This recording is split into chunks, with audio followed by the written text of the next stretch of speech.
All right, so let's shift away from a little bit of the horse race politics stuff and just some broader themes. So the free speech stuff, you have been in the thick of this. I mean, yeah, it's been a party. Truly in the thick of this. You get protested at pretty much every... When's the last time you were at a university that you weren't protested? I mean, I would say half the universities I go to, I'm not protested. I mean, I go to a lot of universities. I've spoken at 10 in the last 2 months. I would say. I guess I only hear about the ones. Yeah, right. You only see the headlines about the ones where there are heavy protests. Yeah. I'd say maybe a third of them I get heavy protests. Okay, so about a third of them you're getting heavy protests. Now, I would venture to say that for everyone that's listened to this interview so far, whether they agree with you or not, you don't seem to be a hate monger or some sort of white supremacist or Jewish supremacist or some other Nazi-related something or other. Exactly. Okay, what are these people thinking? What do you really think is going on for these people? Because it's a lot of misguided nonsense. And I've spoke at UCLA with Milo, which is a whole separate crowd than your crowd, obviously. But they're protesting him too. Yeah. Well, I mean, I think that for the most part, people, I don't assume my own level of notoriety. So I think that most of the people who are protesting me have never heard anything that I've said or read anything that I've written. Right. They have no idea. They see a flyer and they go. Yeah, exactly. When I was at Wisconsin, like one of the things that a lot of the flyers come out, and the flyers put like the most provocative title they can to get people to come. Right. And usually they're fine. But for example, at Wisconsin, I had people getting up and chanting. I had a guy right at the beginning stand up and say something about how I was enabling Hitler. And I was like, dude, do you see the yarmulke? Like, what are you even talking about? Like, what are you talking about? And then they were chanting F white supremacy at me. It's like, I've been spending this entire election cycle under assault from the white supremacists, right? Yeah. Because I told them that they're wrong, and I think that they're evil. Yeah. And I'm getting you are quite literally the #1 online target of the alt-right, the so-called alt-right, yeah, exactly. Or whatever. Yeah, and so, but I'm getting protested by the BLM crowd, and so I think that it comes from ignorance. I think it comes from this place where any opposing view must be attacked, and we don't even have to do our research. We don't have to try and debunk it. Debunking it actually takes effort. Going and yelling about it doesn't take any effort at all. Mm-hmm. And that's why whenever I do these lectures, the first thing I do when we do Q&A is I say, if you disagree with me, you get to go first.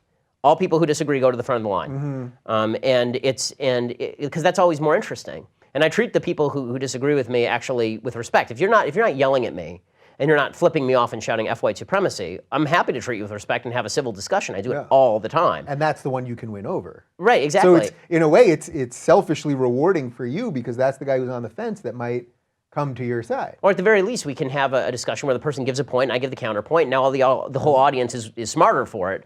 The audience is not smarter for having these people chant and stand in front of the stage and try to disrupt an event and me write morons on the chalkboard behind them. Right. I mean, it's fun for me and I think it's fun for the crowd, but it's not informative in any way except to show that there are these people who are out there. Yeah. How does it feel just on the personal level when this stuff's happening? Because there are threats. I mean, again, when I was at UCLA, there was a bomb threat. People were bashing on the door. Seemed like they were coming in screaming, like we didn't know if anything violent could happen, like all that stuff. Like just on a purely personal note, you are a person. You're a relatively new father, I think. Like I've got 2 kids in 3 years. Yeah. Okay, so just on that note, like putting yourself out there like that, what do you make of that? Well, I mean, I don't tell my wife about it. Is she not on Twitter? She doesn't even have a computer. She's not on Twitter. She does not do the Facebook thing. She should be off everything. Yeah, exactly. Like she's kind of protected from it. I feel like I'm usually the safest person in the room. I'm the only guy there with security, right? So I've got my own private security that we contract to do these things. The first time we did it, I was like, why are we even doing this? And it turned out that was Cal State LA, and there was like an actual riot there. Yeah. Now I've got security guys who come with me.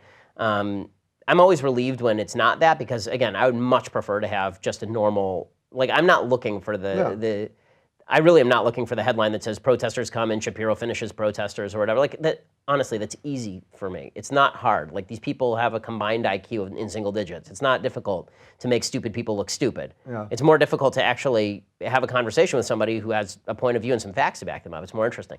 But as far as the personal safety aspect of it, it doesn't. I don't even mean your physical safety as much as just sort of your mental. I'm mostly puzzled by it. I'm like, what? Why? Like, what am I saying? Like, I'm here preaching decency and non-identity group politics, and I'm getting protested for that. Like, I have people yelling at me and threatening violence because of that. Right. And I could understand if I were coming here and I was saying something that's actively calling for violence or something, or even implying that violence is okay in any way. But half of my speeches are about why violence is never okay. Right. Why, like, you don't get to hit people if you disagree with them. And then to prove my point, they come and they try and hit people who disagree with them. It's just like, it's so bizarre. Right. Where were you with Christina Hoff Sommers? That was at DePaul. Yeah, at DePaul, which DePaul has banned Milo. You know, right, and then they banned Milo, and then they immediately banned me on top of that. Right, like I wasn't even there.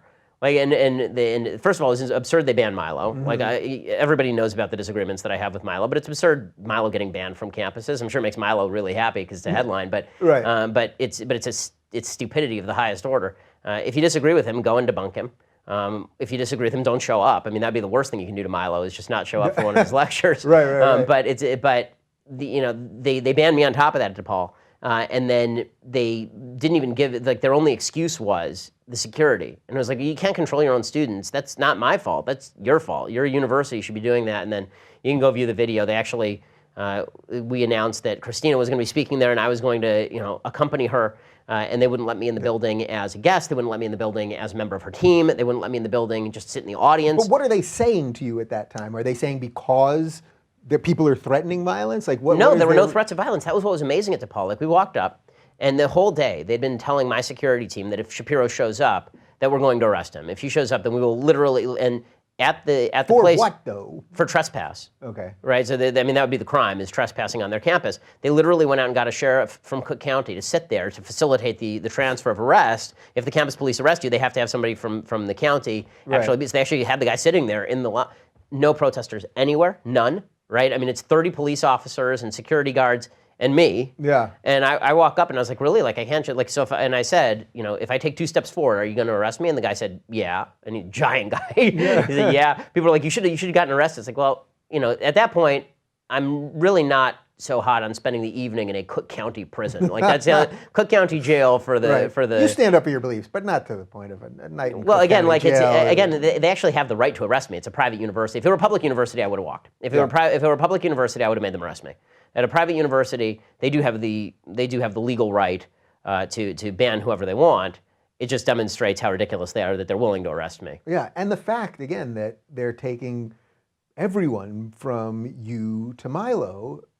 It's like that's showing real intolerance because it's not just a sliver. Oh, yeah. It's not just a sliver of an ideology. It's people that disagree wildly on things. Exactly. Well, except if they are remotely construed as right wing. Right. So if you're a terrorist convicted in Israel, you can speak it. They had one speak it in 2014, I think, in DePaul. So you have to be within a certain spectrum, but they refuse to even acknowledge a spectrum, right? Although DePaul actually did, right? DePaul came out later and they tried to distinguish kind of what I say from what Milo says, which is kind of interesting. But that didn't change their behavior enough to actually let me speak. Yeah. All right. So let's just do the Milo thing quick. I don't want to dwell on it, but so many people ask. So for the record, with you sitting here right now, I will fully say what I've said many times on Twitter, which is that Milo had the original idea of doing it. He sent an email to our team, said, "Let's do this debate. Me and Ben, Dave will moderate." You immediately responded, yes, you gave dates, and then Milo basically dipped out. That says the truth as much as I know it. If you know more, that's exactly right. That's exactly right. And then went around the country proclaiming that I had chickened out and trying to derive this rivalry with me that I could not care less about. Milo, I wish nothing but success to Milo based on the good things he does. I hope nothing but failure for him for bad things that he does, just like anybody else. That's quite a wish. I'm not going to play Lucy in the football with him. I mean, he ducked out, he chickened out, and I mean, look, the fact is that even the fact I was willing to do it in the first place after he was tweeting pictures of me of a black baby on the day that my son was born because I'm a cuck, it was a bit generous, but. Now that I'm not gonna play that game. That's not my game. And the thing is, I genuinely like both of you, and I think we could have done something really good. Milo's coming back in February. I think my guess is that the ground is a little too scorched. Yeah, I'm not interested. But yeah, okay. Again, I'm not interested in doing the Charlie Brown Lucy routine so that he can go around the country proclaiming that he's brave after having chickened out. Yeah, so. And for the record, when he comes in February, I'll say the exact same thing to him, and he can say do his shtick. Yeah, that's fine. That's fine.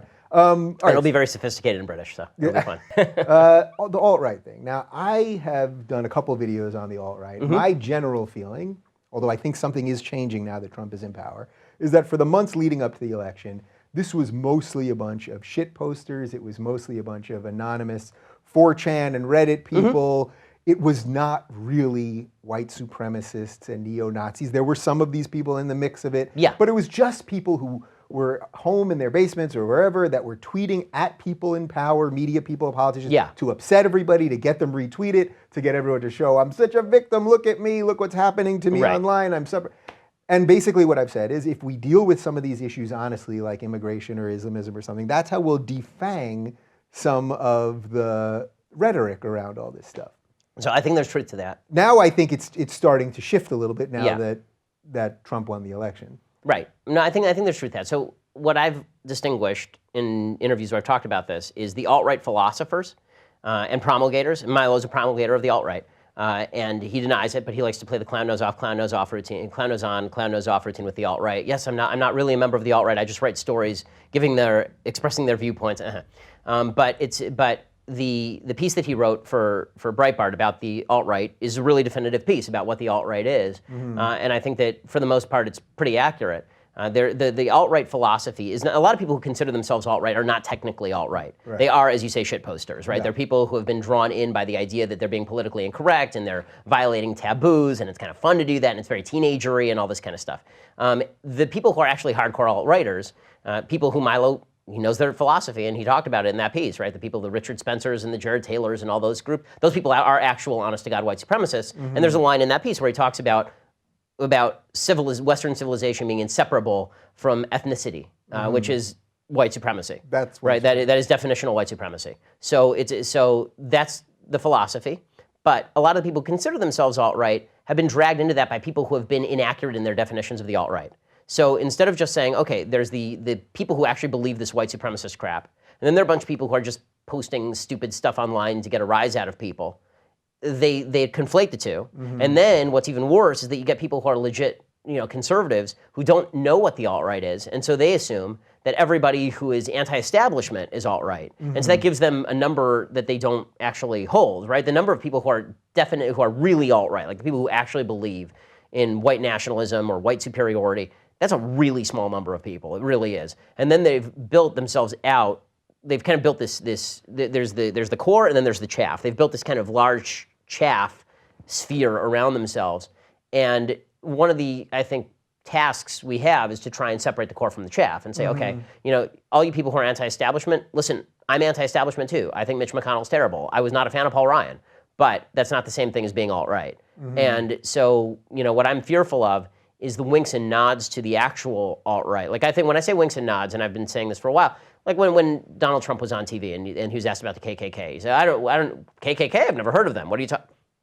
Okay, like we all know that you've heard of the KKK. We all know you've heard of David Duke. Your microphone didn't malfunction. It was 2 days before the Louisiana primary, and you didn't want to alienate voters you thought you were going to win in the Louisiana primary, right? That's what was going on there. That was a wink and a nod, right? When Donald Trump was retweeting white nationalist accounts, right? When he's granting legitimacy to some kind of, I wouldn't say fully alt-right figures, but people who are very popular with the alt-right, the Alex Jones crowd. That's the kind of stuff where you're getting into kind of a gray area. But do I think they're an upwardly mobile threat? Because I think no, because I think their philosophy is so repugnant that most people, the vast majority of people, think that's stupid. But I think it's easy to sucker people into thinking they're alt-right. And the game there is if you sucker people into thinking they're alt-right, and then people like me attack the alt-right, then they go, oh, he must be attacking me. It's like, I'm not attacking you. Like, okay, so you post a Peppy meme. Like, okay, so I think you're stupid, but I don't think you're alt-right. Right? I think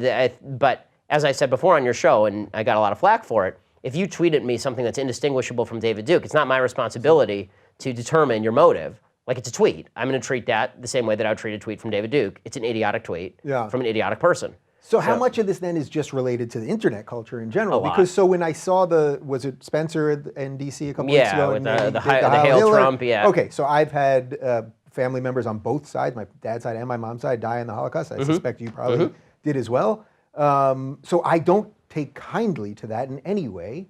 I don't like it. I'd rather not see neo-Nazis and all of that stuff. However, I saw that, and my thought was, these are 200 losers. And unfortunately, the media will now run this. It'll be on CNN all day long. Everyone will keep talking about it. People tell me all the time, talk about it more. Yeah. And it's like all we're doing is inflating this thing that these people have always existed. Hate is always going to exist. I can't make every person not hate black people. I can't make every person not hate Jews or gay people or whatever else there is. It's human nature. You may not like it, but it's human nature. And I think we're inflating this stuff. So I agree with that, and I've argued against sort of the inflation of it. By the same token, I think that there's been empowerment of the fellow travelers. People who the alt-right sees as sort of ideological forebears, people like Pat Buchanan. I mentioned Alex Jones. Alex Jones probably isn't technically alt-right or wouldn't consider himself thus, but when he talks about Jewish influence in the media in his rants, he's obviously granting them a lot of kind of credibility and he's giving them some ammunition to feel like they have allies. There are a lot of people who seem to be okay with benefiting from the shit posters and the alt-right groups if they can gain traffic. That was my main critique of Breitbart, by the way. Like when I said that Steve Bannon was appealing to the alt-right, that's because he called himself Breitbart a platform for the alt-right. And the idea was that he was, and this has always been my critique of Steve, and the left doesn't understand anything remotely approaching moderation. So my critique of Steve and Breitbart was always that what had happened was that Breitbart had been moved in a direction where they were willing to pander to some of the worst people on earth by posting material that appealed to those people. And that demonstrates to me a tremendous will for power from Steve and a willingness to work with anyone to get there. And that's my main critique. Yeah. And the left immediately seized on, oh, well, he must be an anti-Semite, he must be a racist. And it's like, no, that's not what I said. I said he's an opportunist. You've gone out of your way to say that you don't think he's an anti-Semite. No, I don't have any evidence at all that Steve's an anti-Semite. Yeah. No, I think Steve's an asshole, but I don't think Steve's an anti-Semite. Right, so what do you make of that then? So you worked with the guy. You worked, he was technically your boss, right? Sure. I mean, he was chairman of the company, yeah. Yeah, so he was technically your boss. You have no evidence that he's an anti-Semite. Right. You as the ADL said, you were the #1 recipient of anti-Semitic abuse online, so you were aware of the idea of it for sure. And I will say, again, there are people who promulgate this following. So, for example, when Milo was banned from Twitter, my anti-Semitic feed went down 70% immediately. Really? Oh, yeah. And so, but see, the question to me is... were those actual anti-Semites or shit posters? In all likelihood, they're shit posters. Yeah, I would guess that 90% of them are but what you are doing is you're mainstreaming the idea that this sort of rhetoric is okay, because, and this was always my critique of sort of the notion that it's the same thing to be politically incorrect as it is to just be a bad person, right? Like if it the whole point of fighting political correctness is so you can say true things in order to promulgate better ideas. It's not you're not doing the world any good by just shouting the N-word. Yeah. Right? You're not doing the world any good by just tweeting people pictures of black kids because you're a cuck. Yeah. Like how's the world become a better place how's the dialogue become any better because of that? You certainly have the right to do it. I'm not arguing you don't have the right to do it. But you also have the right to slap yourself in the face with a frying pan. You know, you have the right to do lots of stupid things. Yeah. The question is, there are people who are making the affirmative case that this is making the country a better place and making the dialogue more open, when in reality what you're actually doing is you're breeding the resistance to the dialogue, right? Because then... look, I guess what those people would argue is that the system has become so rigid and so afraid of everything and every idea that the only way... and I think Milo actually said this to me on my show, which was a year before the election, that this was the only way we were going to break any of this political... But even Milo knows he's lying. Next, when Milo's on, ask him one question. If he thinks that's true, ask him to say the N-word on your show. That's the most rigid taboo in American society. Ask him to say the N-word. If he really believes that all taboos ought to be broken because taboos are worthy of being broken and we have to break down the system, ask him if he has the balls to say the N-word on your show. I will do that. I guarantee he says no.